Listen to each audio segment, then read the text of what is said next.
ابھی یہ بحث بھی کافی باقی تھی، لیکن اگلی واردات جو ہے، اگلی تحریف وہ یہ ہے کہ اس نے یہ جو بتایا کہ انبیاء کا یعنی مالی ورثہ نبی کا نہیں ہوتا، اس نے کہا یہ صرف سرکار کی بات ہے، باقی نبیوں کی بات نہیں ہے۔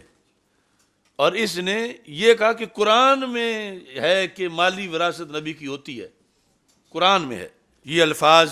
اور پھر قرآن مجید میں ایک ضابطہ بھی چلا آ رہا تھا کہ بعض اموال کی وراثت کا ذکر آتا ہے، اس وقت تک منع نہیں تھی وراثت انبیاء کی، یہ تو آقا علیہ السلام نے قانون ضابطہ مقرر فرما دیا نا۔ تو سورہ مریم میں دیکھیں حضرت زکریا نے دعا کی تھی، فَهَبْ لِي مِن لَّدُنْكَ وَلِيًّا يَرِثُنِي وَيَرِثُ مِنْ آلِ یعقوب، کہ باری تعالیٰ مجھے بیٹا عطا فرما جو میرا وارث بنے، یارثنی جو میری وراثت کا مالک بنے اور آل یعقوب کا وارث بنے۔ یہ قرآن مجید کی آیت ہے، تو وراثت تو قرآن مجید سے ثابت تھی۔ تو سجدہ کائنات کا سوال یا ازواج مطہرات کا سوال یا مولا علی المرتضیٰ سیدنا عباس بن عبد المطلب، ان سب کے سوال مبنی بر احکام قرآنی تھے۔ اور پھر کہتا ہے ابن جریر نے یہ اختیار کیا، اس مال کی وراثت کا قول اس کو امام ابن جریر طبری نے اختیار کیا ہے۔ تو ابن جریر اقوال جمع کرتا ہے ہر طرح کے، اور اقوال پھر آگے دیکھے جائیں گے کہ کون سے قرآن کے مطابق ہیں، کون سے سنت کے مطابق ہیں، کون سے متروک ہیں۔ تو اختیار کرنے کا تو ذکر ہی نہیں، تو یہ جھوٹ بولتا ہے کہ ابن جریر نے یہ اختیار کیا ہے۔ اختیار کا مطلب تو ہے مذہب مختار۔ تو مذہب مختار اگر اس بارے میں پوچھنا ہے مذہب مختار کیا ہے، تو یہ تفسیر روح المعانی میں دیکھو۔ جو اس نے بات کی روح المعانی میں ہے، یہ شیعہ کا مذہب ہے جو اس نے کہا۔ ابھی کلپ جو ہے وہ چلا کر سناتے ہیں۔ اور وہ حضرت ابو صالح سے مروی ہے کہ یارث و مالی، جو میرے مال کا بھی وارث بنے اور آل یعقوب کے سلسلہ نبوت کا بھی وارث بنے۔ اس مال کی وراثت کا قول اس کو امام ابن جریر طبری نے اختیار کیا ہے۔ تو لفظ جو طاہر القادری بول رہا ہے، روح المعانی کہہ رہی ہے کہ یہ تو شیعہ کا مذہب ہے۔ تو ہم بلا وجہ تو نہیں کہہ رہے کئی سالوں سے، یہ دن آئے ہیں کہ ان میں سے ہر ایک کا پردہ چاک ہو رہا ہے، اور اندر سے یہ نکل رہے ہیں کہ یہ اندر سے ہیں کیا۔ اس نے یہ کہا کہ انبیاء کی وراثت ہوتی ہے، اور یہ ذکر کر کے کہتا پھر قرآن مجید میں ایک ضابطہ بھی چلا آ رہا تھا۔ اور پھر قرآن مجید میں ایک ضابطہ بھی چلا آ رہا تھا کہ بعض اموال کی وراثت کا ذکر آتا ہے، اس وقت تک منع نہیں تھی وراثت انبیاء کی۔ دیکھو قرآن پر الزام، یہ طویل و مختلف الحدیث میں انہوں نے اس بات کو ذکر کر کے کہ روافض کا اعتراض ہے کہ یہ نحن الانبیاء لا نرث ولا نورث، یہ آیت کے خلاف ہے۔ جس آیت کا گھڑ کے مطلب روافض نے بتایا اور نحن الانبیاء کو اس کا موارث کہا، وہ مطلب طاہر القادری نے اپنے اس کلپ میں بیان کیا ہوا۔ یعنی روافض والا مطلب کیا کہتا ہے؟ کہتا ہے کہ پھر قرآن میں ایک ضابطہ بھی چلا آ رہا تھا۔ کیا ضابطہ؟ کہ بعض اموال کی وراثت کا ذکر آتا ہے، بعض اموال نبیوں کے لیے اس وقت منع نہیں تھی وراثت انبیاء کی۔ یہ تو آقا علیہ السلام نے ایک قانون اور ضابطہ مقرر فرمایا۔ یہ لفظ پھر سنو، بعض اموال کی وراثت کا ذکر آتا ہے، اس وقت تک منع نہیں تھی وراثت انبیاء کی۔ یہ تو آقا علیہ السلام نے قانون ضابطہ مقرر فرما دیا نا۔ یہ تو آقا علیہ السلام نے قانون ضابطہ مقرر فرما دیا نا۔ اس وقت منع نہیں تھی، یعنی حضرت زکریا علیہ السلام آپ نے جو دعا مانگی، فَهَبْ لِي مِن لَّدُنْكَ وَلِيًّا يَرِثُنِي وَيَرِثُ مِنْ آلِ یعقوب، یہ آیت پڑھ کے کہتا ہے کہ قرآن میں ایک ضابطہ بھی چلا آ رہا تھا کہ بعض اموال کی وراثت کا ذکر آتا ہے کہ اس وقت منع نہیں تھی وراثت انبیاء کی۔ یہ تو آقا علیہ السلام نے ایک قانون اور ضابطہ مقرر فرما دیا۔ تو سورہ مریم میں دیکھیں حضرت زکریا نے دعا کی تھی، فَهَبْ لِي مِن لَّدُنْكَ وَلِيًّا يَرِثُنِي وَيَرِثُ مِنْ آلِ یعقوب، خدا مجھے بیٹا عطا فرما جو میرا وارث بنے، جو میری وراثت کا مالک بنے اور آل یعقوب کا وارث بنے. تو کہتا ہے یہ قرآن مجید کی آیت ہے. تو وراثت تو قرآن مجید سے ثابت ہوئی، یعنی جس پہ شیعہ بغلے بجاتے ہیں وراثت تو کہتا ہے قرآن مجید سے ثابت ہوئی. تو سیدہ کائنات کا سوال یا ازواج مطہرات کا سوال، یہ جو سوال پر ساری اس نے بلڈنگ بنائی ہوئی ہے، یا مولا علی یا سیدنا عباس بن عبد المطلب، ان سب کا سوال مبنی بر احکام قرآنی تھے. یہ قرآن مجید کی آیت ہے تو وراثت تو قرآن مجید سے ثابت تھی. تو سجدہ کائنات کا سوال یا ازواج مطہرات کا سوال یا مولا علی المرتضیٰ سیدنا عباس بن عبد المطلب، ان سب کے سوال مبنی بر احکام قرآنی تھے. یعنی وہ ان کانت واحدتاً فلہ نصف، اس وجہ سے سیدہ پاک نے اس کے نزدیک سوال نہیں کیا. اس کے نزدیک سیدہ پاک نے اس لیے سوال کیا کہ نبیوں کی وراثت ہوتی ہے. حبلی من لدنک ولیہ یارثنی، یعنی یہاں مال والی وراثت لے کر سیدہ پاک پہ الزام لگا رہا ہے کہ سیدہ پاک کا یہ نظریہ تھا کہ نبیوں کی مال والی وراثت ہوتی ہے. اس آیت کی روشنی میں کہ حضرت زکریہ مانگ رہے تھے رب کو میرے مال کا بعد میں وارث بنے، مجھے کوئی بیٹا دے، تو اس پر انہوں نے یہ سوال کیا. اب میں تفصیلی بحث کا وقت جو ہے وہ تھوڑا ہو رہا ہے. اب سارے حضرات تھوڑا سا غور کرو، عام لوگ بھی جو دنیا بھر میں سن رہے ہیں اور سنیں گے. نحن الانبیاء لا نرث ولا نورث، یہ جو حدیث شریف ہے یہ متواتر ہے. یہ حدیث شریف اور پھر یہ مجتمع علیہا ہے، یعنی جس پر سب نے اتفاق کیا. راوی بھی صرف سیدنا صدیق اکبر رضی اللہ تعالیٰ عنہ نہیں، اور حضرت صدیق اکبر رضی اللہ تعالیٰ عنہ کے لحاظ سے یہ خبر واحد نہیں تھی. انہوں نے جس زبان سے وَإِن كَانَتْ وَاحِدَةً فَلَهَا النِّصْفُ سنا، اسی سے نحن الانبیاء لا نرث ولا نورث سنا. یہ قسمیں تو آگے ہمارے لحاظ سے بنے گی، ان کے لیے یہ یوں ہی کتی تھی جیسے آیت قرآن کتی ہوتی ہے. اور پھر آگے اور بھی راوی تھے اور پھر سب کا اس پر اتفاق ہوا. اور مضمون کیا ہے؟ نحن الانبیاء یا نحن معاشر الانبیاء لا نرث ولا نورث. اب دیکھیں کتنی حماقت ہے اس بندے کی.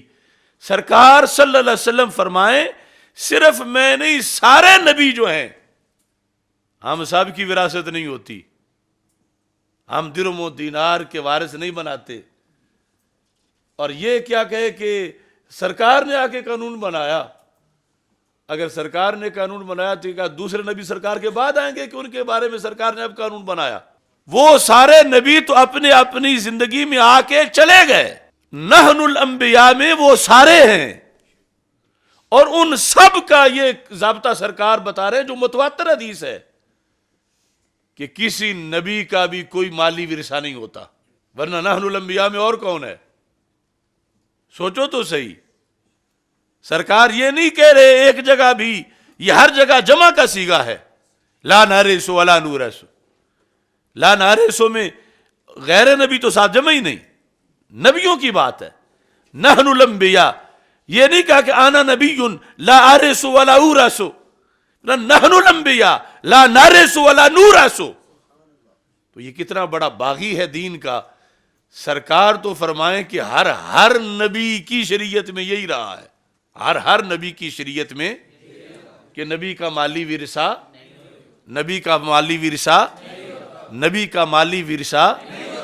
اور یہ لفظوں میں منہ بھر کے کہہ رہا ہے کہ قرآن تو نبی کا مالی ورثہ بتاتا آیا ہے. اس کا پتہ چلا کہ شیعہ کا موقف سچا ہے کہ شیعہ کہتے ہیں کہ تمہاری حدیث قرآن کے خلاف ہے.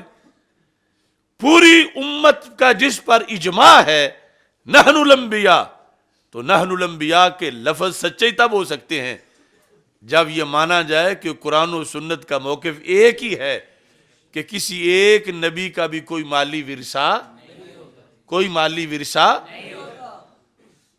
ورنہ یہ کہہ دیں کہ یہ قانون سرکار نے آ کر بنایا ہے، پہلے نہیں تھا، تو سرکار نے بنا کے اب وہ نحن الانبیاء والا مطلب کیسے پورا ہوگا؟ وہ تو تب ہی پورا ہوگا کہ جب یہ مانا جائے کہ یہ قانون شروع سے ہی ہر نبی کے لحاظ سے آ رہا ہے.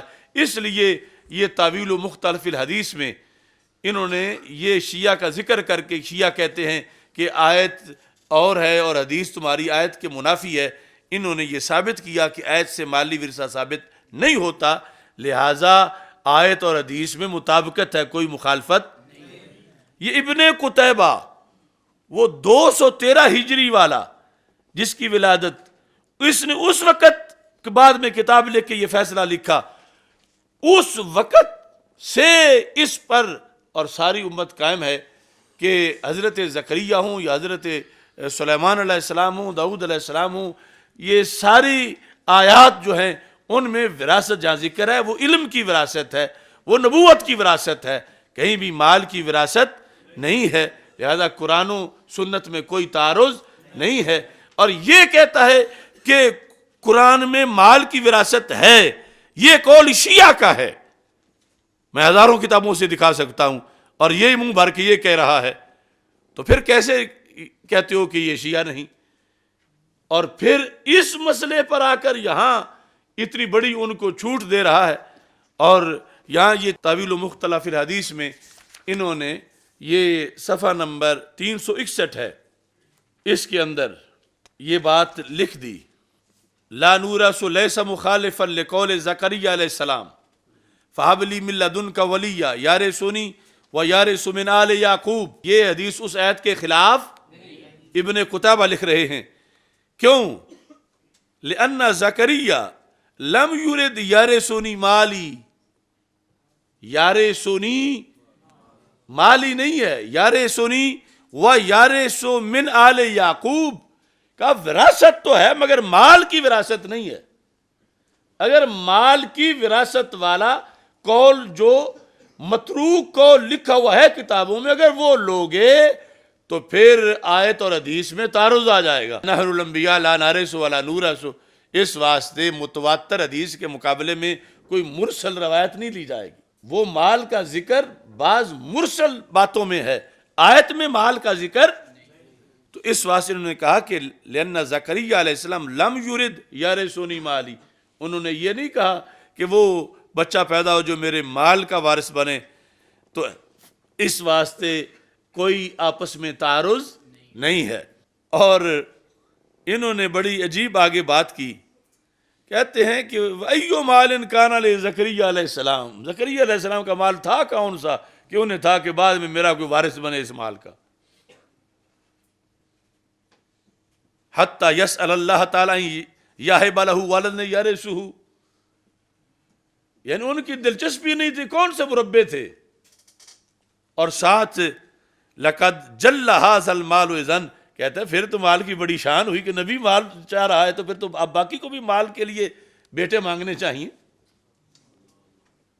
کہتا ہے لقد جل ھذا المال اذن، پھر تو اس مال کی بڑی شان ہوئی کہ اللہ کا ایک نبی اس کو یہ ہے کہ میرا مال کہیں ضائع نہ ہو جائے، میرا کوئی بیٹا ہو جو میرا مال جو ہے، تو پھر تو مال تو بڑی چیز ہوا۔ وَعَظُمَ عِنْدَهُ قَدْرُهُ وَنَافَسَ عَلَيْهِ مُنَافَسَةَ أَبْنَاءِ الدُّنْيَا الَّذِينَ لَهَا يَعْمَلُونَ، فرمایا یہ تو دنیا کے بیٹے ہوتے ہیں جو مال کے لیے جیتے ہیں، مال کے لیے مرتے، انہیں ہوتا ہے کہ ہمارے بعد کوئی ہمارا بیٹا ہو جو یہ مال والی وراثت، فرمایا یہ تو ان کے شایان نشان ہی نہیں۔ یہ ادھر فارغ ہو ہی رہے تھے تو پیر مہر علی شاہ صاحب نے یہ مسئلہ پکڑ لیا، آپ نے وہ کمال لکھا اس پر، کاش کہ طاہر القادری اتر جائے تیرے دل میں یہ کھری بات۔ آپ نے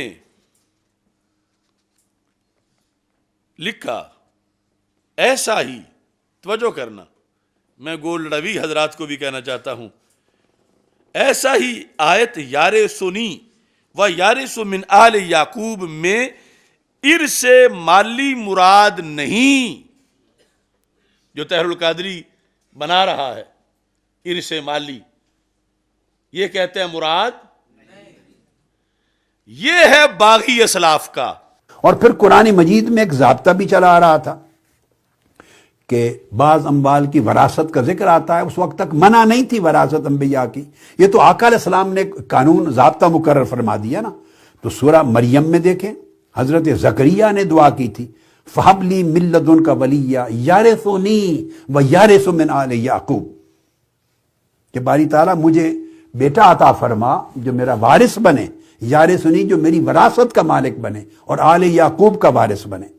پیر میر علی شاہ صاحب ساری امت ابن قتیبہ تک کہتے ہیں کہ یہ ارث مالی مراد، وراثت مالی مراد بالفرض اگر زکریہ علیہ السلام کا وارث مالی ان کا بیٹا ہی مانا جائے، پھر بھی اس بیٹے کا دیگر ساری آل یعقوب کا وارث مالی ہونا کیا معنی رکھتا ہے؟ کہ آل یعقوب کے وارث بنے ان کے بیٹے، یہ ان کا بیٹا آل یعقوب کا کیسے وارث بنے؟ اگر مال کا وارث بطور فرض بنانا ہے تو پھر ان کا بیٹا تو ان کے مال کا وارث بنے گا، اور آل یعقوب اور وہ دو درمیان میں 2000 سال کا وقفہ ہے، اور پھر وہ وراثت ان کی ہے۔ تو آپ لکھتے ہیں تو بالفرض اگر زکریا علیہ السلام کا وارث مالی ان کا بیٹا ہی مانا جائے، پھر بھی اس بیٹے کا دیگر ساری آل یعقوب کا وارث مالی ہونا کیا معنی رکھتا ہے؟ آل یعقوب کے وارث مالی ان کے بیٹے ہوں گے، نہ زکریا علیہ السلام کا بیٹا۔ یارثنی و یارث من آل یعقوب، اگر وارث مالی لینا ہے تو پھر ان کا جو وارث مالی ہے وہ ان کا ہوگا، آل یعقوب کا یہ بیٹا کیسے وارث بنے گا؟ آل یعقوب کے وارث بنے آل یعقوب کے بیٹے۔ پھر کہتے ہیں پھر زکریا علیہ السلام کی شان نبوت سے یہ بالکل بعید ہے، کیا کہ وہ اللہ تعالیٰ سے فرزند اس لیے مانگیں کہ ان کے بعد ان کے مال دنیاوی کو کوئی اور نہ لے جائے۔ اب یہ اتنا کلپ کاٹ کے نا مجھے پھر کل کہیں گے یہ نبیوں کا گستاخ ہے، تو میں پیر صاحب کی بات بتا رہا ہوں، اور پیر صاحب نے کوئی گستاخی نہیں کی، وہ مقام نبوت بتا رہے ہیں کہ مقام نبوت بڑا اونچا ہوتا ہے۔ اور پیر صاحب فرماتے ہیں کہ پھر زکریا علیہ السلام کی شان نبوت سے یہ بالکل بعید ہے، کیا کہ مالی وراثت کے لیے بیٹا مانگنا، یہ بالکل بعید ہے کہ وہ اللہ تعالیٰ سے فرزند اس لیے مانگیں کہ ان کے بعد ان کے مال دنیاوی کو کوئی اور نہ لے جائے۔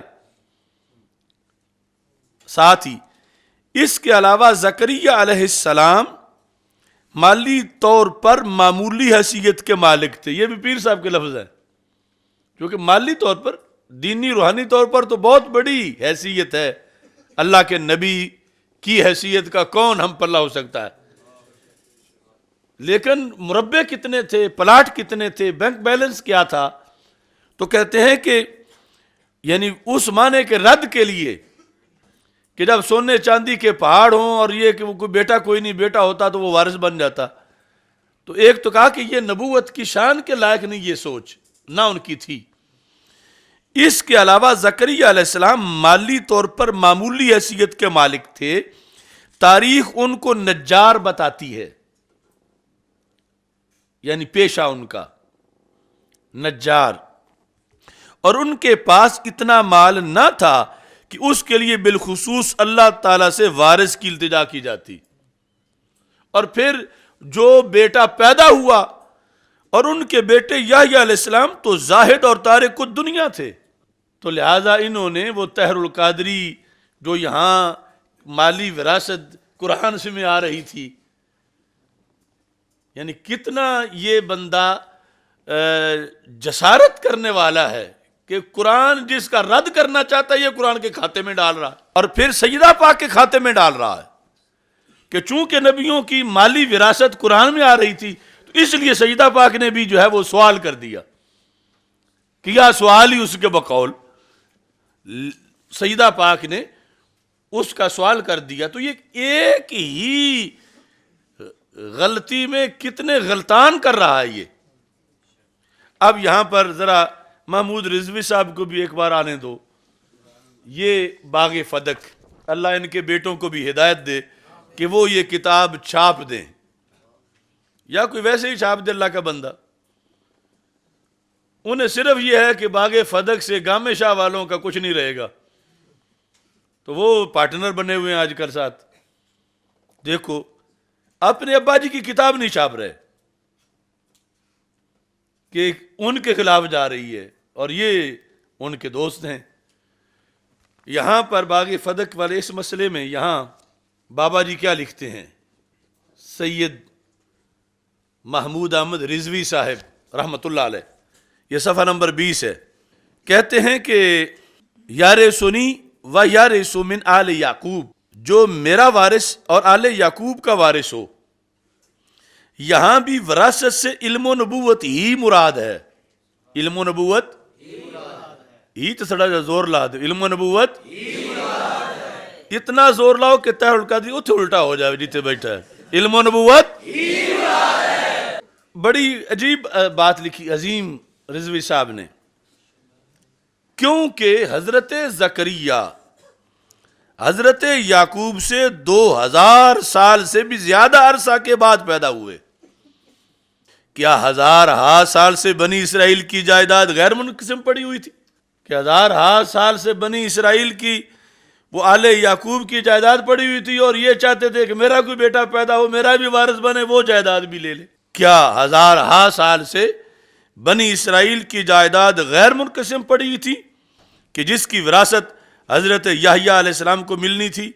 اور کیا انبیاء کرام کا اپنے جانشین کے لیے دعا مانگنا مال کی وراثت کے لیے ہوتا ہے؟ پس ثابت ہوا کہ یہاں بھی وراثت سے علمی وراثت ہی مراد ہے، علمی وراثت ہی مراد ہے۔ اب وہ کہتا ہے کہ سرکار نے پہلی مرتبہ آ کے کہا کہ نبیوں کی یہ جو مالی وراثت ہے، وہ کہتا ہے مالی وراثت قرآن میں آ رہی ہے، نبیوں کی مالی وراثت ہوتی تھی۔ پہلی مرتبہ رسول پاک صلی اللہ علیہ وسلم نے یہ ضابطہ بنایا، حالانکہ سرکار نے نحن الانبیاء سے ہر نبی کا یہ ضابطہ بیان کیا، اور ہر نبی سارے سرکار سے پہلے، چونکہ سرکار آخری نبی ہیں۔ اگر آخری نہ ہوتے تو پھر یہ کوئی دوسری تعویل کرتے، سرکار آخری نبی ہیں اور سارے نبی وہ لا نارسو ولا نورسو، ان کی یہ شان ہے۔ اور پھر اس حدیث کے بارے میں پیر میر علی شاہ صاحب نے بھی متواتر اور مجمع علیہ اس کو لکھا۔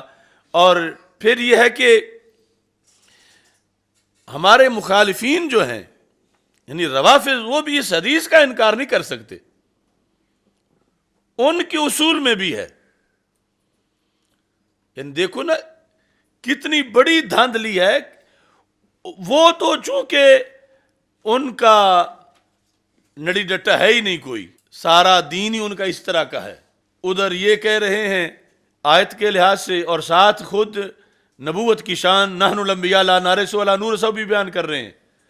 مگر یہ بندہ جو ہے، جو کہلاتا سنی ہے اور بنتا رافضی ہے، اب جو الفاظ اس نے بولے اس کے لحاظ سے ابھی وہ میں ذکر کر دوں، روح المعانی کا جو حوالہ ہے، اس میں جلد نمبر 7، اس میں صفحہ نمبر 92، یعنی اس 7ویں کے اندر 2 حصے ہیں، جو دوسرا حصہ ہے اس میں لکھا ہے اس آیت کے تحت یار سنی و یارث من آل یعقوب، کہتے ہیں وَاسْتَدَلَّ الشِّیعَةُ بِالْآیَةِ، اس آیت کے ساتھ شیعہ نے استدلال کیا، کس پر؟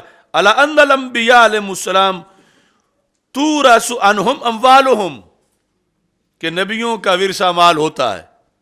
کس نے استدلال کیا؟ بیان کس نے کیا؟ طاہر القادری نے۔ اور پھر قرآن مجید میں ایک ضابطہ بھی چلا آ رہا تھا کہ بعض اموال کی وراثت کا ذکر آتا ہے، اس وقت تک منع نہیں تھی وراثت انبیاء کی، یہ تو آقا علیہ السلام نے قانون ضابطہ مقرر فرما دیا نا۔ تو سورہ مریم میں دیکھیں حضرت زکریا نے دعا کی تھی فَحَبْ لِي مِن لَّدُنْكَ وَلِيًّا يَرِثُنِي وَيَرِثُ مِنْ آلِ یعقوب، کہ باری تعالیٰ مجھے بیٹا عطا فرما جو میرا وارث بنے، یارثنی جو میری وراثت کا مالک بنے اور آل یعقوب کا وارث بنے۔ یہ رہتی ہے پہچان، بیٹا جھوٹ سے جاننا۔ وَاسْتَدَلَّ الشِّیعَةُ بِالْآیَةِ عَلَىٰ أَنَّ الْأَنْبِیَاءَ عَلَيْهِمُ السَّلَامُ تُورَثُ عَنْهُمْ أَمْوَالُهُمْ لِأَنَّ الْوِرَاثَةَ حَقِیقَةٌ فِی وِرَاثَةِ الْمَالِ، وہ کہتے ہیں حقیقی طور پر لفظ وراثت ہوتے ہی مال کے لیے ہے، نبوت اور علم وغیرہ کے لیے نہیں ہوتا۔ تو انہوں نے جو کہا اس نے بھی وہ رستہ بنایا اور کہا کہ یہ کوئی نہیں ہے کہ نبیوں کا مالی ورثہ نہیں ہوتا، بلکہ دعویٰ کر دیا کہ قرآن میں یہی آ رہا تھا کہ نبیوں کا ہوتا ہے مالی ورثہ۔ اور یہاں امام آلوسی کیا کہتے ہیں اس آیت کے تحت؟ کہتے ہیں وَمَذْهَبُ أَهْلِ السُّنَّةِ، مذہب 20 فروری کی یاد آئے، مذہب اہل السنہ، مذہب اہل السنہ۔ کیا مذہب اہل سنت کا؟ ان الانبیاء علیہم السلام، انبیاء صرف سرکار نہیں، مذہب اہل السنہ ان الانبیاء علیہم السلام لا یرثون مالا ولا یورثون۔ مذہب اہل السنہ، ہر بات میں اہل سنت کا ایک موقف ہے شروع سے۔ مذہب اہل سنہ، یہ اہل سنت کا مذہب ہے، ان الانبیاء علیہم السلام لا یرثون مالا ولا یورثون لما صح عندهم من الاخبار، چونکہ نحن الانبیاء صحیح حدیث ہے، متواتر ہے، تو اہل سنت کا یہ موقف ہے۔ کوئی نبی بھی سرکار دو عالم صلی اللہ علیہ وسلم پر پہلی بار آ کے یہ بات نہیں، سارے نبیوں میں یہ بات اگر سننی ہے تو اس کا یہی موقف ہے کہ آیت میں ذکر بھی نہیں مال کا، وراثت کا ذکر ہے، اور وہ وراثت نبوت ہے اور وہ وراثت مالی نہیں ہے۔ یہ ہے اہل سنت کا مذہب، اور جو وہ ثابت کر رہا ہے بار بار اور اس پر پھر سجدہ سے دعویٰ کروا، یعنی سوال کروا رہا ہے، تو وہ کس کا مذہب ہے؟ شیعہ کا۔ اب یہ جو حدیث ہے جس پر آج شیعہ ہمارے ساتھ ٹکراتے ہیں کہ یہ دیکھو جی آیت کے خلاف ہے، نحن الانبیاء لا نرث ولا نورث، تو ہم ان کو کہتے ہیں پہلے اپنے گھر میں تو جھانک کے دیکھو، تمہاری اصول کافی میں پھر کیوں ہے؟ امام جعفر صادق نے تمہیں کیوں روایت کی ہے؟ تم نے آج تک اپنی کتاب سے کیوں نہیں نکالی؟ تو اگر کلینی کافی میں لکھے تو صحیح ہے، تو پھر امام بخاری میں لکھے تو تب بھی صحیح ہے۔ بلکہ ہم تو اس کے محتاج نہیں کہ کلینی لکھے یا نہ لکھے، لیکن تمہارے لیے تو کلینی ہے یا خمینی ہے، تمہیں تو اس کا بہرحال جواب دینا پڑے گا۔ تو یہ اصول الکافی، اس کی 2 جگہ یہ حدیث لکھی ہوئی ہے۔ طاہر القادری جس کا انکار کر رہا ہے، کس طرح کہ قرآن میں تو نبیوں کی آئی ہے مالی وراثت، پہلی مرتبہ سرکار سے ثابت ہوئی کہ نہیں ہے، اور سرکار فرماتے ہیں میں صرف اپنی بات نہیں کرتا، میں سارے نبیوں کی بات کرتا ہوں۔ یہ جھنگ سے اٹھ کے سرکار کے مقابلے میں آ کے کھڑا ہو گیا۔ سرکار کا کیا فرمان ہے؟ یہ ہے باب و ثواب العالم والمتعلم، اصول کافی جلد نمبر 1 صفحہ نمبر 52۔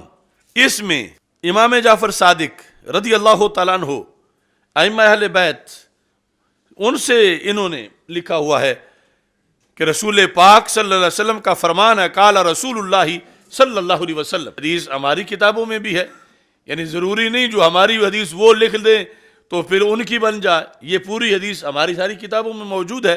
من سلک طریقا یطلب فیہ علما سلک اللہ بہ طریقا الی الجنہ وان الملائکۃ لتضع اجنحتها لطالب العلم رضا بہ وانہ یستغفر لطالب العلم من فی السماء ومن فی الارض حتی الحوت فی البحر وفضل العالم علی العابد کفضل القمر علی سائر النجوم لیلۃ البدر وان العلماء ورثۃ الانبیاء ان الانبیاء لم یورثوا دینارا ولا درہما۔ ان الانبیاء، ایک نبی نہیں، ان الانبیاء لم یورثوا، انہوں نے وارث نہیں بنایا کسی کو، دینار ولا درہما ولیکن ورثوا العلم، انہوں نے علم کا ورثہ بانٹا۔ فمن اخذہ منہ اخذ منہ بحظ وافر۔ تو یہ جس کو جھٹلانا چاہتے ہیں وہ تو خود ان کی اصول کافی میں آئی، اور طاہر القادری کو آج بھی اس پر فوراً سنتے ہی توبہ کرنی چاہیے کہ یہ سرکار کے مقابلے میں اس کی حیثیت کیا ہے۔ سرکار فرما رہے ہیں کہ ہر نبی کا یہی قانون رہا ہے کہ انہوں نے کسی کو وارث مالی طور پر نہیں بنایا، کہ نبیوں کی مالی وراثت نہیں ہوتی۔ قرآن کا یہ فیصلہ ہے کہ نبیوں کی مالی وراثت، اور یہ تعریف کر رہا ہے، کہتا ہے قرآن میں ہے نبیوں کی مالی وراثت بھی ہوتی ہے۔ یہ تعریف کر رہا ہے کہ اور نبیوں میں یہ نہیں تھا، سرکار نے پہلی مرتبہ کے قانون بنایا کہ مالی وراثت نہیں ہوتی، یہ تو سارے نبیوں کا قانون تھا۔ پھر یہ تحریف کر رہا ہے کہ سیدہ فاطمہ رضی اللہ تعالیٰ عنہا نے اس قانون پر آ کے سوال کیا کہ چونکہ نبیوں کے مالی وراثت ہوتی ہے، سیدہ کو بھی اس عقیدے کی طرف منسوب کر رہا ہے جو عقیدہ قرآن کے مخالف ہے، سرکار کے فرمان کے مخالف ہے، اور یہ سیدہ پاک وہ عقیدہ اپنی طرف سے بتا رہا ہے۔ یہ ہوتی ہے سیدوں اور سیدہ پاک سے مخالفت کہ ان کے ذمے اب وہ کتنی ناراض ہوئی ہوں گی اپنی قبر پر نور میں اس یوسف پر کہ یہ میرے کھاتے کیا ڈال رہا ہے، کہ میں تو اپنے ابا جی کی کسی حدیث کے مخالف نہیں ہوں اور یہ میرے کھاتے ڈال رہا ہے کہ میں مانتی ہوں کہ قرآن میں نبیوں کی مالی وراثت جو ہے وہ میں مان رہی ہوں۔ انہوں نے تو ہرگز نہیں مانا اور اس نے گھڑ کے ان کے کھاتے میں ڈالا، اور پھر مگرمچھ کے آنسو بہاتا ہے کہ سیدہ پاک ناراض نہ ہونا، میں نے تو یہ تقریر نہیں کی پاکستان میں، تو نے تو اللہ کی الوہیت پر حملہ کیا جب تو نے کہا کہ یہ رام رحیم سب ایک ہی ہے، اللہ کوئی خاص نہیں مسلمانوں کے لیے، تو کون سی باتیں کرتا ہے؟ تو اس بنیاد پر یہ 152 دوسرا صفحہ 49 باب و صفات العلم و فضلہ و فضل العلماء، اس میں پھر ائمہ سے روایت ہے قال ان العلماء ورثۃ الانبیاء وذاک ان الانبیاء لم یورثوا درہم ولا دینارا وانما اورثوا احادیث من احادیثہم، کہ نبی اپنی حدیثوں کا تو ورثہ دیتے ہیں، مال کا ورثہ یہ روافض کی ہے، یعنی جو ہماری کتابوں میں جو متواتر ہے، جو حضرت صدیق اکبر رضی اللہ تعالیٰ عنہ فدق کے مسئلے میں پیش کر کے مسئلہ حل کیا، روافض بھی اس کا انکار نہیں کر سکتے اگر یہ پڑھی لکھی بات کریں، ورنہ جو پیدل ہیں وہ تو پتہ نہیں کیا کیا کہتے رہتے ہیں، لیکن جو ان کا ایک اپنا نظام ہے، اگرچہ وہ بھی پتہ نہیں پیچھے کیا کیا ظلمات بعدها فوق بعد ہے، لیکن پھر بھی جہاں کہیں کسی مین روڈ پہ چڑھیں گے تو آگے ناکا لگا ہوا ہے، ضرور چیکنگ میں آئیں گے۔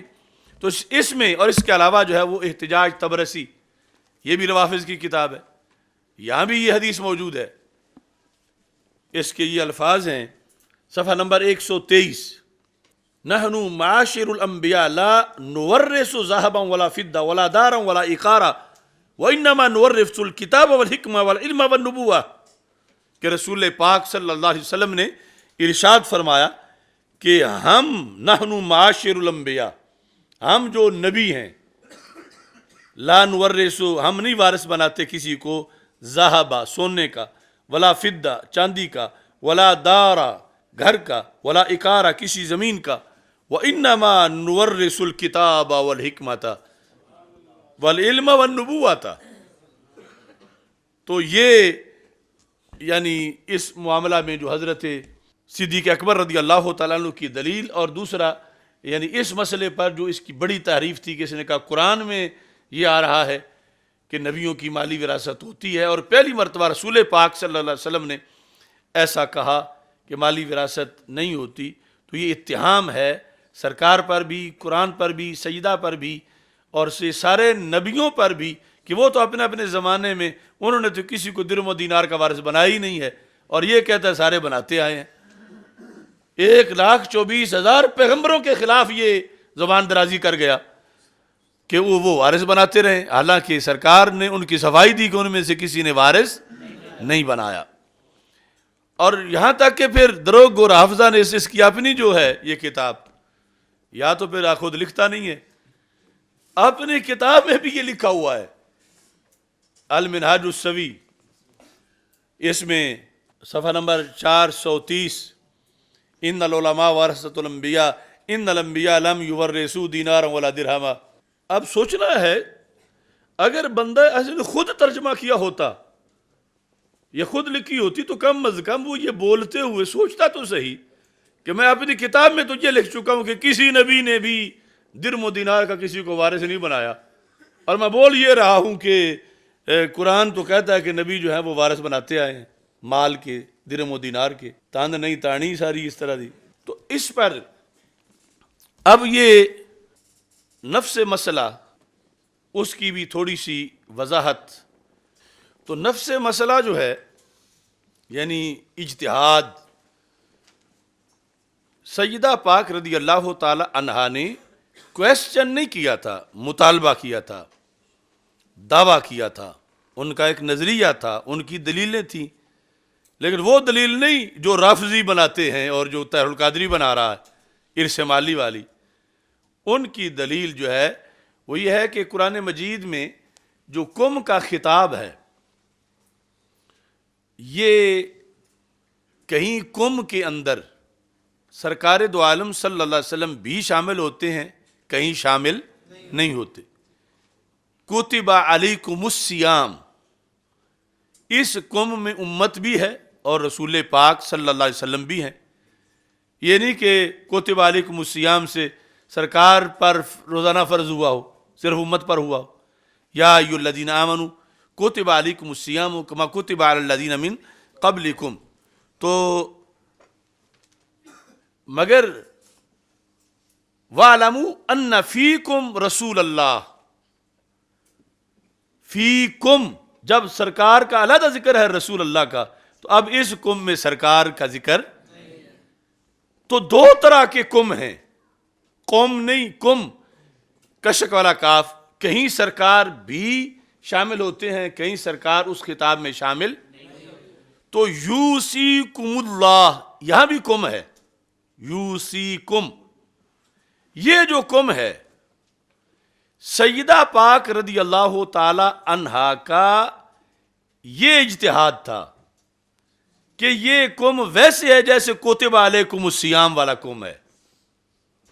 کتب علیکم الصیام والا کہ وہاں سرکار دو عالم صلی اللہ علیہ وسلم بھی شامل ہیں، امت بھی شامل ہے. تو یوصیکم اللہ فی اولادکم للذکر مثل حظ الانثیین، یہ جو سارے اگلے احکام ہیں جیسے امت کے لیے ہیں ایسے ہی سرکار کے لیے بھی ہیں صلی اللہ علیہ وسلم. تو جب سرکار کے لیے بھی ہیں تو ان کانت واحدۃ فلھا النصف، تو پھر میں رسول پاک صلی اللہ علیہ وسلم کی اکلوتی بیٹی اس وقت زندہ ہوں، باقی سب کا وصال ہو چکا ہے، تو پھر یہ میرا اس آیت کے ذریعے حق بنتا ہے. یہ اپنی طرف سے بنا کے مطالبہ انہوں نے کیا اس دلیل کی روشنی میں. اور آگے سیدنا صدیق اکبر رضی اللہ تعالی عنہ نے واضح کیا کہ یہ جو کم ہے نا یوصیکم والا کم، یہ اس کم کی طرح ہے جو وَاعْلَمُوا أَنَّ فِيكُمْ رسول اللہ، کہ یہاں امت کی بات تو ہے، سرکار کی بات، کیونکہ سرکار کی یہ شان نحن الانبیاء لا نرث ولا نورث. تو امت کی تو وراثت ہے اور نبیوں کی ہوتی نہیں ہے. تو سرکار اپنے بارے میں اور پہلے نبیوں کے بارے میں انہوں نے بتا دیا ہے.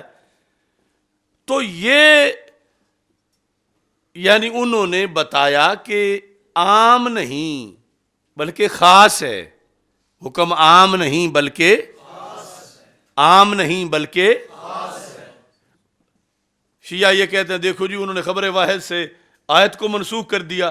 نہیں، آیت کو منسوخ نہیں کیا، صرف آیت کی تخصیص کی کہ یہ سب کا حکم نہیں، یہ امت کا حکم ہے. اور تخصیص خبر واحد سے نہیں کی، تخصیص حدیث متواتر سے کی، جو اتنی کتی ہے جتنی یوصیکم اللہ کتی ہے، کیونکہ انہوں نے تو سرکار کی زبان سے سنی، اور جس زبان سے یوصیکم اللہ کو سنا تو قطعی ہے، اسی زبان سے نحن الانبیاء کو سنا تو ان کے یوں ہی ہے. یہ سندیں تو آگے سلسلے بعد میں ہمارے لحاظ سے، اور پھر اس پر آگے اجماع بھی منعقد ہوا. تو یہ جس وقت دعویٰ کرتے وقت سمجھ رہی تھیں کہ سرکار بھی کم میں شامل ہیں تو میرا بھی پھر حصہ بنتا ہے، تو میں اپنا مانگ لوں. جواب میں یہ آیا آیت سچی ہے لیکن آیت کے کم کے اندر سرکار شامل نہیں ہے، سرکار کے علاوہ امت کا حکم ہے یہ، اور سرکار دو عالم صلی اللہ علیہ وسلم نے اپنے لیے یہ فرمایا ہے. اس پر انہوں نے آگے اپنا موقف بدل لیا، رجوع کر لیا، آگے خاموشی اختیار کی، اور پھر بھی جو فدق کی طرف سے ملتا تھا حصہ وہ وصول کرتی رہیں اور بعد میں بھی سلسلہ چلتا رہا. تو یہ صورتحال ہے جس کو اگر اختصار سے دیکھنا ہو تو عمدۃ القاری کے اندر یہ لفظ دیکھ لینے چاہیے. کئی لوگوں کو بھی تک یہ نہیں پتا، کہتے ہیں کہ اس نے پہلی بار آ کے کہہ دیا کہ انہوں نے اجتہاد کیا تھا، اور اجتہاد کو پتہ نہیں یعنی کس انداز میں یہ سمجھتے ابھی تک یہ اجتہاد کی شان سے نہیں واقف ہو سکے. یہ عمدۃ القاری مثال کے طور پر. باقی فتح الباری میں دیگر کتابوں میں یہ 10ویں جلد ہے، 422 صفحہ. وکیل ان طلبہ لذالک، طلب کرنا حضرت فاطمہ رضی اللہ تعالی عنہا کا فدق کو، کانا قبل ان تسمع الحدیث، اس سے پہلے تھا کہ آپ حدیث سن لیں. الذی دل علی خصوصیت سیدنا رسول اللہ صلی اللہ علیہ وسلم، جس حدیث نے سرکار کی خصوصیت پر دلالت کی کہ باقی کے لیے تو ورثہ بٹتا ہے، سرکار کا ورثہ. وکانت متمسکۃ بآیۃ الوصیۃ، حضرت فاطمہ الزہرا رضی اللہ تعالی عنہا متمسکۃ مستدلۃ، کانت متمسکۃ، آپ استدلال کرنے والی تھیں. استدلال مجتہد کرتا ہے، استدلال مدعی کرتا ہے. وکانت مستدلۃ متمسکۃ بآیۃ الوصیۃ وان کانت واحدۃ فلها النصف. تو آپ وان کانت واحدۃ ہب لی من لدنک ولیہ سے نہیں، اس آیت سے آپ نے استدلال کیا ہوا تھا. یہ اجتہاد تھا آپ کا، اور سامنے سے حدیث آ گئی. حدیث آنے پر مان گئی کہ ٹھیک ہے آپ جو کہہ رہے وہ برحق ہے، اور اپنا قول واپس لے لیا. اس پر سارا شور مچا رکھا ہے لوگوں نے. اگر وہ غلط سمجھتی تھی سیدنا صدیق اکبر کے فیصلے کو تو نبی پاک صلی اللہ علیہ وسلم کی دختر ہوں اور غلط فیصلے پہ چپ کر جائیں، اور ادھر شیر خدا ہوں اور غلط فیصلے پہ چپ ہو جائیں، ادھر سارے صحابہ ہوں اور غلط فیصلے پہ چپ ہو جائیں، ساری امت ہو اور غلط فیصلے پہ چپ ہو جائیں. یہ نہیں ہو سکتا. اس لیے یہاں مجھے دوبارہ پڑھنے پڑیں گے الفاظ پیر کرم شاہ الازہری کے، اور ان کے شاگردوں اور بیٹوں کو بھی یہ ذرا پڑھ لینے چاہیے. وہ سمجھتا ہے شاید پہلی مرتبہ اس جلالی نے یہ مسئلہ شرح کر دیا ہے. اگر واپس پلٹ کے دیکھو گے تو ان بدلتے صاحبزادوں کو اپنے بڑے صحیح نظر آئیں گے. 4 جلد، ایک جملہ. حضرت صدیق اکبر، صفحہ نمبر 270. حضرت صدیق اکبر اور حضرت فاروق اعظم رضی اللہ تعالیٰ عنہما کا یہ عمل، کون سا؟ فدق نہ دینا. یہ عمل ارشاد خداوندی کی تعمیل تھی. یہاں بھی طاہر القادری نے گڑبڑ کی ہے. یعنی یہ جس طرح پارلیمنٹ کوئی فیصلہ کر لیتی ہے تو پارلیمنٹ میں یہ جو ہے وہ قانون سازی کی گئی. جیسے پارلیمنٹ فیصلہ کرتی ہے ایک قانون سازی کر دے، دیٹس اٹ. یا سپریم کورٹ ایک فیصلہ کرتی ہے ایک قانون سازی کر دے، وہ آئین کی شرح ہو جاتی ہے، ختم ہو گئی بات. یعنی وہ کتنا سپورٹ کر رہا ہے ادھر پراپوگنڈے کو. یہ کوئی بعد کی قانون سازی نہیں، یہ اللہ کے حکم پر عمل تھا. اللہ کے لکھا ہے کہ ارشاد خداوندی کی تعمیل تھی اور سنت نبوی کی صحیح معنوں میں اطاعت تھی، اور ان حضرات پر کسی قسم کا الزام و اتہام وارد نہیں ہو سکتا، بلکہ وہ لائق صد تبریک و تحسین تھے کہ انہوں نے ہر قسم کا دباؤ کا مقابلہ کیا، ہر قسم کے دباؤ کا مقابلہ کیا. اب یہ سوچو نا، ہم 14 صدیاں بعد صرف ان کے موقف کا ذکر کر بیٹھے ہیں، تو دباؤ جو ہے وہ جو بھاگے ہیں ساتھ سے ان کو پتا ہونا کتنا ہوتا ہے. تو ان کو ڈائریکٹ جو فیس کرنا پڑ رہا تھا اس وقت، تو پیر کرم شاہ الازہری نے لکھا کہ انہوں نے ہر قسم کے دباؤ کا مقابلہ کیا، لیکن فرمان الہی اور سنت محمدی صلی اللہ علیہ وسلم سے سرے منہ انحراف نہ کیا. تو پیر کرم شاہ نے لکھا نا، دباؤ تو تھا اور ہر قسم کا تھا، اور اس دباؤ کے سامنے پھر بھی سرے منہ انحراف نہ کیا، اس واسطے ان کو خراج تحسین پیش کرنا چاہیے۔ اب ہاں اگر وہ ایسا نہ کرتے، ہاں اگر وہ ایسا، مطلب کیا ہے؟ فدق دے دیتے۔ اگر ایسا نہ کرتے، ایسا کیا کیا؟ فدق نہیں دیا۔ اگر ایسا نہ کرتے، فدق دے دیتے، فدق تو وہ قابل سرزنش ہوتے۔ یہ علیحدہ بات ہے کہ وہ سرزنش تو پھر اللہ کی طرف سے ہونی تھی، بندہ تو کوئی کر نہیں سکتا۔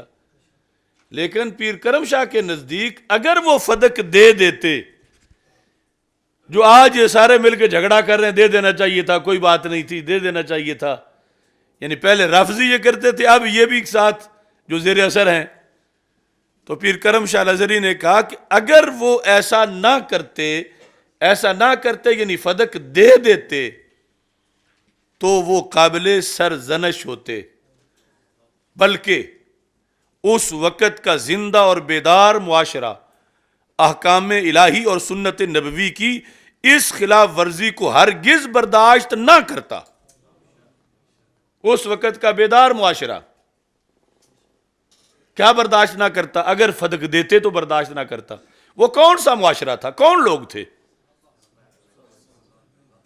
یعنی صحابہ و اہل بیت، اس وقت کا بیدار معاشرہ، زندہ اور بیدار معاشرہ احکام الہی اور سنت نبوی کی اس خلاف ورزی کو، یعنی نہ دے کے تو شریعت احکام خداوندی پہ عمل کیا، نہ دے کے سنت پہ عمل کیا، اور اگر دے دیتے تو اس وقت کا زندہ اور بیدار معاشرہ اس خلاف ورزی کو ہرگز برداشت نہ کرتا۔ اب یعنی دیکھو محمود رضوی صاحب کو دیکھو، پیر میر علی شاہ صاحب کو دیکھو، ان کو دیکھو کہ آج یہ صاحبزادے اس طرح کے بعد والے، اب ان سب نے بس جلالی کو دے دیا ہے، اور کل پھر ملتے رہیں گے ہاتھ۔ آج اگر بھاگ گئے ہیں سارے جلالی کو چھوڑ کر اکیلے کہ یہ جو کچھ بڑوں نے کہا تھا ہم نہیں کہتے، بالکل نہیں، ہم نہیں ہے، یہ جلالی کہتا ہے، تو جو میں کہتا ہوں پھر کل مت رونا، آج بھی وقت ہے، واپس آ جاؤ مسلک کے جھنڈے کے نیچے۔ اور ابھی دن تھوڑے ہی رہ گئے ہیں، ان سب کو ایک ایک کر کے یہ جتنے ہیں، اور دن ان کے تھوڑے رہ گئے ہیں۔ اب بڑے جو ہیں وہ یہ لکھتے رہے، اور پچھلے وہ طاہر شریفی کے ساتھ بیٹھ کے ہمارے خلاف جو ہیں وہ پریس کانفرنس کر رہا ہے امین الحسنات کہ اس کو جو ہے وہ 295C کے تحت سزا ملنی چاہیے۔ پتہ نہیں بابا جی کی لکھ گئے ہیں۔ اب یہاں پر یہ بات جب لکھی ابن قتیبہ نے، تو ابن قتیبہ نے اس کو اس انداز میں لکھا تاویل و مختلف الحدیث کے اندر، اسی اجتہاد والے مسئلے کے لحاظ سے، اما منازعۃ فاطمہ ابا بکر رضی اللہ تعالیٰ عنہ فی میراث نبی صلی اللہ علیہ وسلم فلیس بمنکر، یہ کوئی بری بات تو نہیں ہے۔ کس نے لکھا؟ ابن قتیبہ نے، 265 صفحے پہ، لأنها لم تعلم ما قاله رسول اللہ صلی اللہ علیہ وسلم وظنت انها ترثه كما يرث الاولاد اباهم فلما اخبرها بقوله کفت، فرمایا پہلے ان کا موقف تھا، وہ جانتی نہیں تھی، ایک موقف کے مطابق، دوسرے کے مطابق وہ سمجھتی تھی کہ باقی میں ورثہ نہیں ہے، اس میں شاید ہو سکتا ہے۔ فلما اخبرها بقوله کفت، یہ ہے رجوع کہ جب حضرت صدیق اکبر رضی اللہ تعالی عنہ نے فرما دیا نحن الانبیاء کفت، دوبارہ یہ بات نہیں کی کہ میرا بھی حصہ ہے، مجھے وراثت دو۔ اگر صحیح بات نہیں تو کفت کیوں ہے؟ اگر کفت ہے تو خلاف کفت کیا تھا؟ کفت، پھر باز آ گئیں، پھر چپ کر گئیں، تو اس بنیاد پر یعنی وہ دیکھ لیا کہ ان کا موقف جو ہے وہ اس انداز میں بالکل واضح، اور اپنے اجتہاد سے پھر رجوع کر لیا، جس سے انہوں نے رجوع کر لیا مقابل کو برحق سمجھتے ہوئے، اس کے لحاظ سے انہیں آج تک دلیل نہیں مل رہی کہ کس نے لکھا ہے، کس انداز میں لکھا ہے۔ اور ساتھ یہ بھی اس میں بتانا چاہتا ہوں کہ اجتہاد والا جو مسئلہ ہے، اس میں بھی یعنی اس کی طاہر القادری کی سب سے بڑی فساد اور خرابی اس کی طرف سے ہے۔ اب یہ جو گفتگو ہے اس میں پھر وہ لوگوں کے ذہن میں ڈال رہا ہے، تو جس خطا یعنی اجتہادی خطا کا صدور تم نے نبیوں سے مانا ہوا ہے، اگر وہ غیر نبی سے اس کا صدور ہوا تو اس میں بچنے بچانے والی کیا بات ہے؟ یعنی اب بھی اس تقریر میں وہی واردات کرتا رہا ہے کہ جیسے خطا کا کہہ کے پتہ نہیں کون سا کفر کر دیا گیا ہے۔ اصل میں یہ دھندا یعنی شیعوں کا سرایت کرتے کرتے ان تک جس وقت یہ بیان کرتے رہے کہ سید عائشہ صدیقہ رضی اللہ تعالی عنہا حضرت مولا علی رضی اللہ تعالی عنہ کے مقابلے میں جب تھیں تو خطا پر تھیں، حضرت امیر معاویہ رضی اللہ تعالیٰ عنہ مولا علی رضی اللہ تعالیٰ عنہ کے مقابلے میں خطا پر تھے، ان مسائل میں انہوں نے اس وقت روافض کے زیر اثر آ کر اس خطا کو ایک عیب بنا کے پیش کیا، اس خطا کو ایک گناہ بنا کے پیش کیا، اس خطا کو ایک باطل بنا کے پیش کیا، حالانکہ وہ خطا تو تھی، باطل نہیں تھا، وہ خطا تو تھی، گناہ نہیں تھا، وہ خطا تو تھی، عیب نہیں تھا، وہ خطا تو تھی مگر جھوٹ نہیں تھا، وہ خطا تو تھی مگر اس پر ملامت کرنا ان کو جائز نہیں تھا، اور یہ سب کچھ کرتے رہے۔ خطا کا قول اہل سنت سے لے لیا اور خطا پر آگے تان کرنا یہ روافض سے لے لیا، اور مکس کر کے 35-40 سال یہ لوگ بیان کرتے رہے۔ اگر اس وقت انہوں نے انصاف کیا ہوتا تو بتاتے اما عائشہ صدیقہ ام المومنین رضی اللہ تعالی عنہا مولا علی رضی اللہ تعالیٰ عنہ حق پر تھے، مگر وہ حق اجتہادی تھا، اور خطا حضرت عائشہ صدیقہ رضی اللہ تعالیٰ عنہ کی وہ اجتہادی تھی، اس خطا میں وہ گناہگار نہیں تھی، اس میں ان پر ملامت نہ کی جائے، اس میں ان پر تان نہ کیا جائے، اس خطا میں ان کی طرف جھوٹ کی نسبت نہ کی جائے، کفر و شرک کی نسبت نہ کی جائے، فسق کی نسبت نہ کی جائے، بلکہ وہ پھر بھی ایک ثواب والی ہیں۔ اگر یہ بیان کرتے تو شیعہ خوش نہ ہوتے۔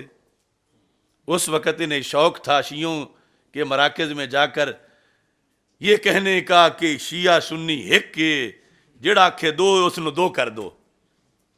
اے طاہر القادری، آج جعفر طیار مرکز کراچی کی تقریر سن اور چھوڑی میں پانی لے کے مر جا۔ ان جگہوں پہ تو سنیوں کو چھوڑ کے آیا ہے اور تو نے کہا ہے کہ ایک ہیں۔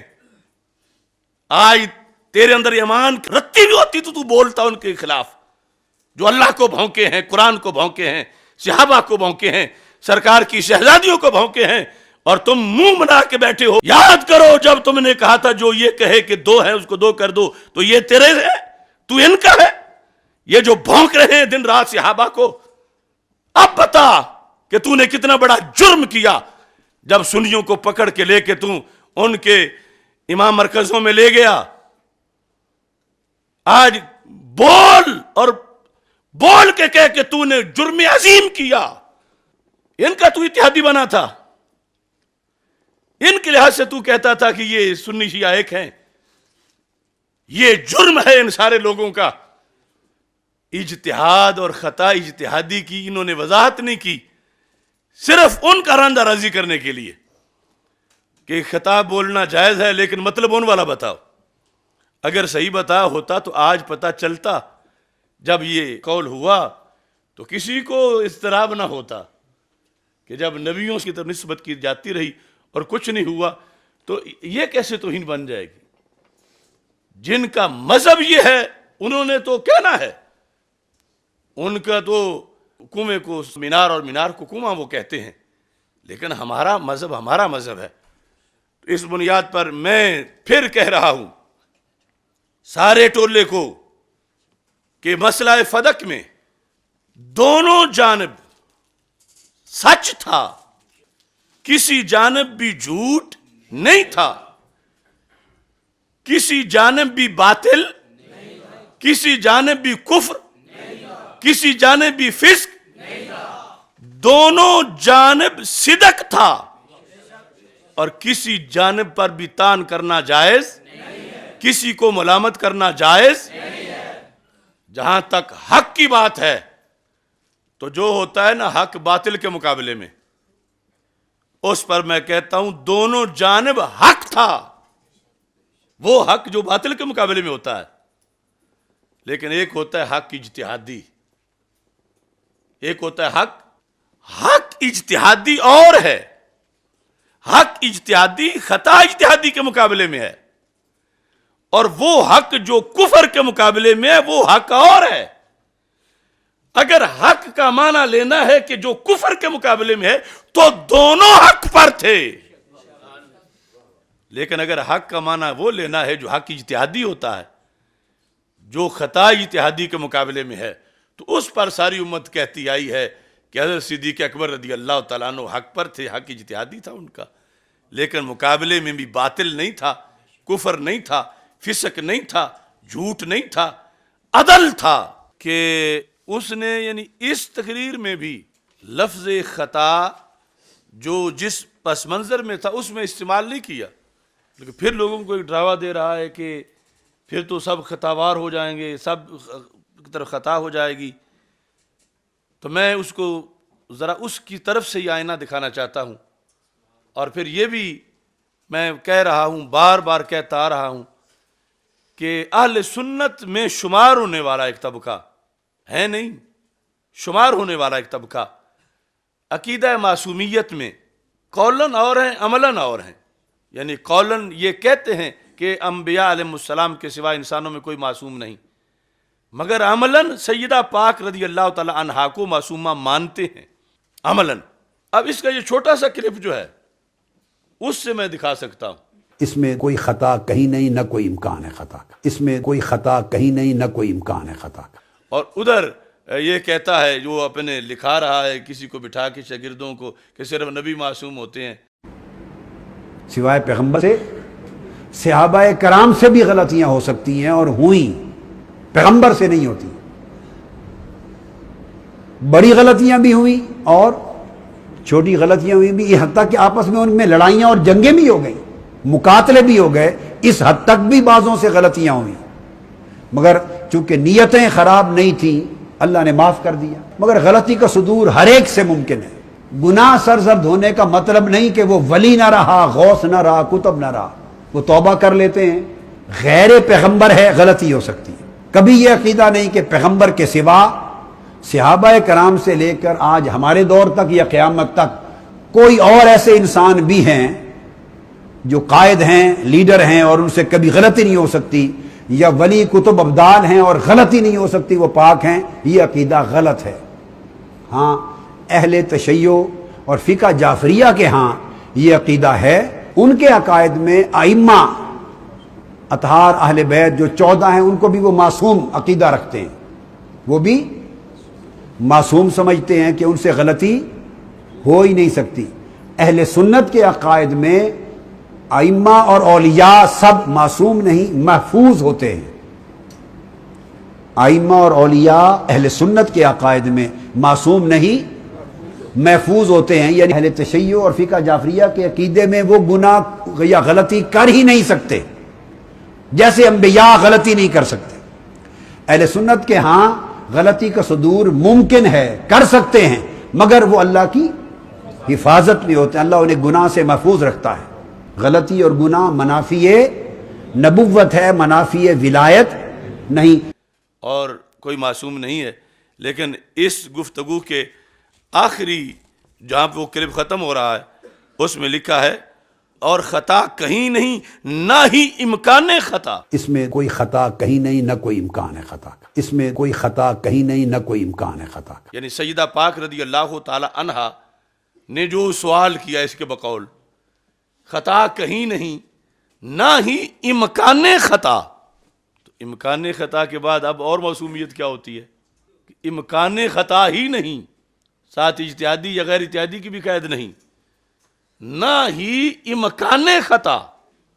سب سے پہلے تو یہ بات ہے کہ یہ بار بار یہ کہتا ہے کہ جب سیدہ پاک کا دعویٰ جو ہے ان کا قول احکام قرآن پہ مبنی تھا تو پھر خطا کیسے ہو سکتا ہے. لیکن بالآخر آخری جملہ بولتا ہے، کہتا ہے یہ بھی اجتہاد ہے وہ بھی اجتہاد ہے. تو یہ بھی اجتہاد تھا وہ بھی اجتہاد تھا، دونوں طرف.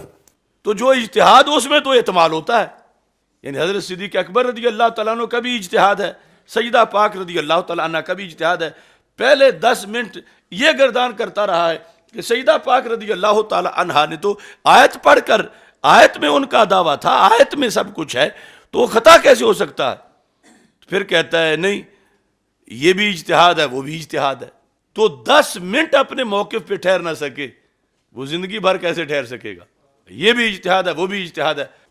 یہ تو مقام ہے سیدہ پاک رضی اللہ تعالی عنہا کا کہ یہاں امکان خطا بھی نہیں. اور نبیوں کا کیا ہے، کہتا ہے صدور خطا بھی ہے. تو رفض نہیں تو اور کیا ہے، غیر نبی کو نبی سے بڑھانا نہیں تو اور کیا ہے. کہاں کہا ہے یہ، اس کی جو تفسیر منہاج القرآن ہے اس کے اندر اس نے آیت نمبر 37 مضمون نمبر 57 حضرت آدم علیہ السلام کی قبول توبہ، اس میں لکھتا ہے ربنا ظلمنا انفسنا وان لم تغفر لنا وترحمنا لنکونن من الخاسرین کے بعد ان کلمات سے حضرت آدم علیہ السلام نے توسل کیا، کیا اللہم انی اسألوک بجاہ محمد صلی اللہ علیہ وسلم ان تغفر لی خطیئتی، ان تغفر لی خطیئتی. ترجمہ، اے اللہ میں تجھ سے حضرت محمد صلی اللہ علیہ وسلم کی عزت و مرتبت کے واسطے سے سوال کرتا ہوں میری خطا معاف فرما دیجئے. معافی تب مانگی جب صدور ہو چکا تھا کس چیز کا، اور ادھر امکان خطا بھی نہیں اور ادھر خطا کا صدور ہو چکا ہے. قیامت تک اس دلدل سے نہیں نکل سکتے یہ لوگ جب تک کہ پلٹ کے اہل سنت کے نظریات پہ نہ آ جائیں. انہیں اپنا سارا لٹریچر کسی سمندر میں جا پھینکنا پڑے گا. یہ تو بھی چند چیزیں ہم نے سامنے کی ہیں. یعنی یہ حدیث آگے ذکر کر رہا ہے، خطیئتی ترجمہ کر رہا ہے میری خطا. تو حضرت آدم علیہ السلام سے خطا ہوئی وہ اجتہادی تھی، اس نے تو مطلق نہیں لکھا. اور مطلق اور اطلاق والوں کو بھی ذرا اپنا آپ سمیٹ کے سوچنا چاہیے. ہم اگر آئینہ دکھائیں گے تو وہ ان کے پھر 10 دن کلپ نہیں بعد میں فائنل ہوں گے. ان تغفر لی خطیئتی، الاجتہادیہ نہیں ہے، خطیئتی ہے، مگر مراد اجتہادی ہے بالیقین. اور یہ صحیح مسلم شریف ہے، یعنی یہ اجتہادی خطا اس پر یہ تصور دے رہا ہے کہ یہ پاکستان میں پتہ نہیں کیا قول کر دیا گیا. اے سیدہ پاک رضی اللہ تعالیٰ عنہ، میں نے نہیں کیا، میں نے نہیں کیا، ہم نے نہیں کیا. تم نے تو اس پر تو کوئی جرم نہیں تھا، تم نے رب کی توحید سے بغاوت کی، قرآن سے تم نے بغاوت کی، تم نے کیا نہیں کیا. اور یہاں یہ صحیح مسلم شریف ہے. قرض ہے طاہر القادری پر، اب اگلا میں ہوم ورک دے رہا ہوں اس کو. طاہر القادری اگلا جو درس دے میرے جواب میں، مرنے سے پہلے پہلے، صرف کل پرسوں کی بات نہیں، مرنے سے پہلے پہلے. یہ صحیح مسلم ہے، اس کے اندر حدیث نمبر 193 ہے اور فائنل نمبر جو اس کا ہے مطلقاً 322 ہے. کتاب الایمان ہے، صفحہ نمبر 121 ہے. یہ بیروت کا چھاپا جلد نمبر 1 ہے کہ جب قیامت کے دن لوگ جائیں گے حضرت آدم علیہ السلام کے پاس کہ ہماری سفارش کرو، وہ لوگ بھی سارے سنیں جن کو آج تک لفظ خطا کا مطلب ہی نہیں آیا، اور توہین کرتے ہوئے شور مچا کے ایسے گدھوں کی طرح بھاگنا شروع ہو گئے. فَيَأْتُونَ آدم علیہ السلام فَيَقُولُونَ أَنْتَ آدم ابو الخلق. آدم علیہ السلام کے پاس جائیں گے، کیا تم تو آدم علیہ السلام ہو، آپ آدم ہو، ہماری سفارش کرو، میں مختصر کرتا ہوں. یہ وہ لفظ ہیں جو اس نے اپنے منہاج السوی میں سارے کاٹے ہیں. چاروں نبیوں کی گفتگو جس میں خطا کا ذکر ہے. یہاں آدم علیہ السلام کہیں گے لست ہوناکم، میں نہیں وہاں بات کر سکتا اللہ کے پاس. فَيَذْكُرُ خَطِيئَتَهُ الَّتِي أَصَابَ، تو وہ اپنی خطا کا ذکر کریں گے جو ان سے ہو گئی، وہی دانا کھانے والی، وہی اجتہادی. ایک نمبر. پھر فَيَأْتُونَ نُوحًا فَيَقُولُ لَسْتُ هُنَاكُمْ، وہ کہ میں بھی نہیں اللہ تعالیٰ سے آج بات کر سکتا. فَيَذْكُرُ خَطِيئَتَهُ، وہ اپنی خطیہ کا ذکر کریں گے. پھر آگے جائیں گے حضرت ابراہیم علیہ السلام کے پاس، لَسْتُ هُنَاكُمْ وَيَذْكُرُ خَطِيئَتَهُ، وہ کہیں گے میں بھی نہیں کر سکتا، وہی خطا کا ذکر کریں گے. پھر حضرت موسیٰ علیہ السلام کے پاس، یاتون موسیٰ علیہ السلام فَيَقُولُ لَسْتُ هُنَاكُمْ وَيَذْكُرُ خَطِيئَتَهُ. میں طاہر القادری سے پوچھتا ہوں اب بچا کون؟ اگر تمہاری رائے لی جائے تو تم رفض کو اپنے اوپر چڑھا رہے ہو،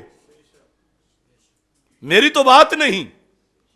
مجھ پہ فتوے لگا کے فارغ ہوگے تو یہ دکھائیں گے تجھے کہ یہ تو بچا کون پیچھے. جو تم اس تقریر میں مجھے کہہ رہے ہو رافضی تجھے کہیں گے. کیا مسلم سے دستبردار ہو جاؤ گے؟ یہ بخاری میں بھی ہے، اس سے دستبردار ہو جاؤ گے؟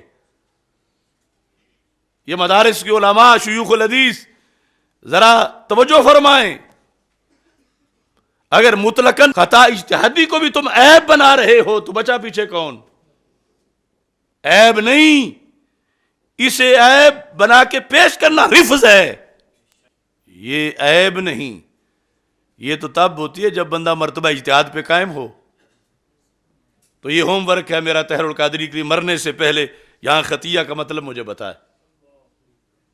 مرنے سے پہلے، ایک دو دن کا ٹائم نہیں، مرنے سے پہلے. ادھر مکان امکان خطا بھی نہیں سیدہ پاک رضی اللہ تعالی عنہا کے معاملے میں، اور ادھر سب کا وقوع خطا ہے اور ہے مسلم شریف. اس کا جواب دو. اور پھر اجتہادی خطا اور غلط فہمی میں زمین و آسمان کا فرق ہے. روتا ہے کہ میں نے سجدہ یہ نہیں قول کیا، تو نے بڑا، تیرا جرم ہے کہ تو نے غلط فہمی کا قول کیا. اجتہاد والا تو نبیوں کے بارے میں بھی ہے خطا کا، اور غلط فہمی یہ سیرت رسول صلی اللہ علیہ وسلم 6 جلد. یہ طاہر القادری کو ہم ورک دے رہا ہوں، بولنا ہے تو سوچ کے بولنا، یوں نہ اٹھ بیٹھنا برچی تان کے، ذرا اپنی کتاب بھی پہچان کے.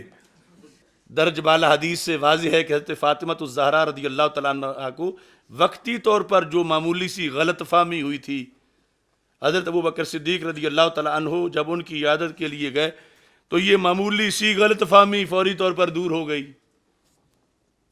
اب بدعت الرسول والا نہیں یاد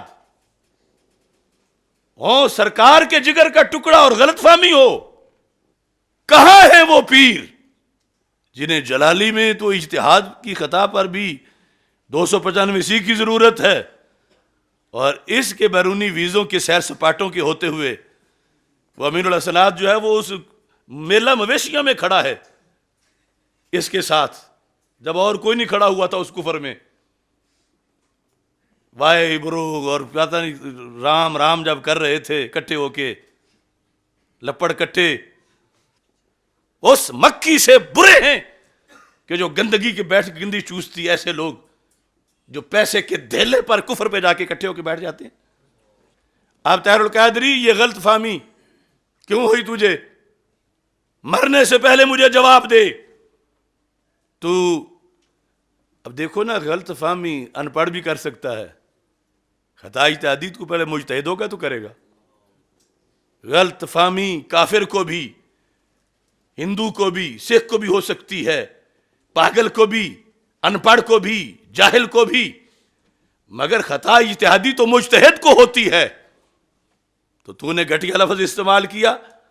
ہم نے تو جو قرآن میں ہے، جو سنت میں ہے، جو 14 صدیوں میں ہے، اور وہ بھی جواب دینے کے لیے. اور پھر ساتھ یہ بھی میرا اس کو ہوم ورک ہے کہ یہ موضوع تو ہے ہی نہیں کہ سیدہ کی خطا بنتی ہے یا نہیں بنتی. موضوع تو یہ تھا کہ رافضی کا جواب کیسے دینا ہے. رافضی کو جواب دیتے وقت وہ کہتے ہیں کہ سیدہ کا قول قول نبی ہے، سیدہ معصومہ ہیں، یہ موضوع ہے. اب آپ مقابلے میں مرنے تک تجھے میرا چیلنج ہے طاہر القادری. یہ ہے تصفیہ اور یہ ہے صفحہ نمبر 46 اور یہ نچلی 4 لائنیں ہیں.